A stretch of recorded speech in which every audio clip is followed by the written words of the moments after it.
Good evening, Seattle. I'm your favorite news anchor, Reed Rover, and I'm here with a breaking news report that will leave you on the edge of your seat. Chaos has erupted in one of our districts of our fair city, with another explosion of immense proportions. The incident occurred at the Hattori Hanzo Diner, and we have some exclusive details to share with you.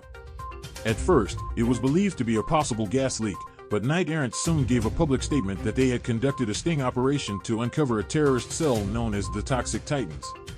The terrorists were heavily armed and far better equipped than expected by Knight Errant, but the SAFE program participants, an app that temporarily deputizes citizens for rewards from Knight Errant, were able to assist and turn the tide, ultimately winning the battle.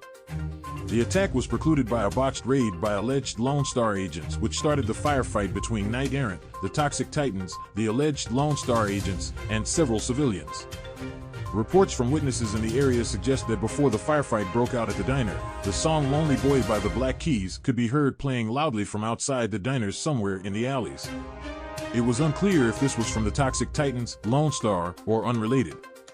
Some speculate that this may have been a signal that one side used to start the attack. The almost 70-year-old song does not seem to have any relationship to the events of the Hanzo Diner massacre, and Knight Errant has not commented on the music. As you can imagine, the city is reeling from this shocking news.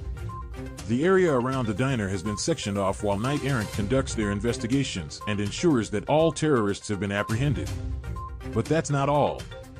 The discovery of the Toxic Titans' plan to attack the Seattle Space Needle has sent shockwaves throughout the city. It is unclear what their motivations were or what kind of weapons they intended to use, but one thing is for sure: the citizens of Seattle are left to contemplate the possibility of a catastrophic terrorist attack on one of the city's most iconic landmarks. Our own investigation team managed to uncover some facts that Knight Errant didn't share. Firstly, it seems that no one can confirm or deny Lone Star's operations in the area. Despite our best efforts, we were unable to find any witnesses who could corroborate their involvement.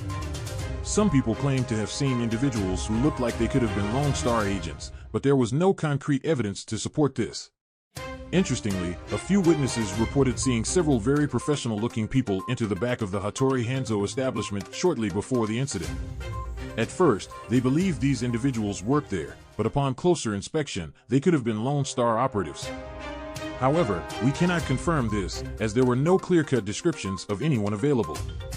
Witnesses were understandably shaken up by all the heavy ordnance used in the firefight.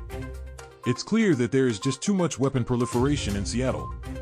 The fact that so many heavily armed individuals could enter a public space without detection is a serious cause for concern. The Hattori Hanzo incident could have been much worse, and we should be grateful that the SAFE program participants were able to help contain the situation. But wait, there's more. We have some information that one of the supposed Lone Star agents may have been injured in the firefight. We do not have any further details on this, and it's unclear whether this person was involved in the operation or simply caught in the crossfire. To make the matter more confusing, Lone Star has categorically denied everything and stated that they have no contract of protection for that area. Action News has acquired exclusive dashcam footage of the diner shootout, and let me tell you, it's not for the faint of heart. Unfortunately, due to the graphic nature of the footage, we can't show it on this segment. But don't worry, we'll be saving it for our latest show on Civic Press 1, Seattle's Funniest Home Explosions.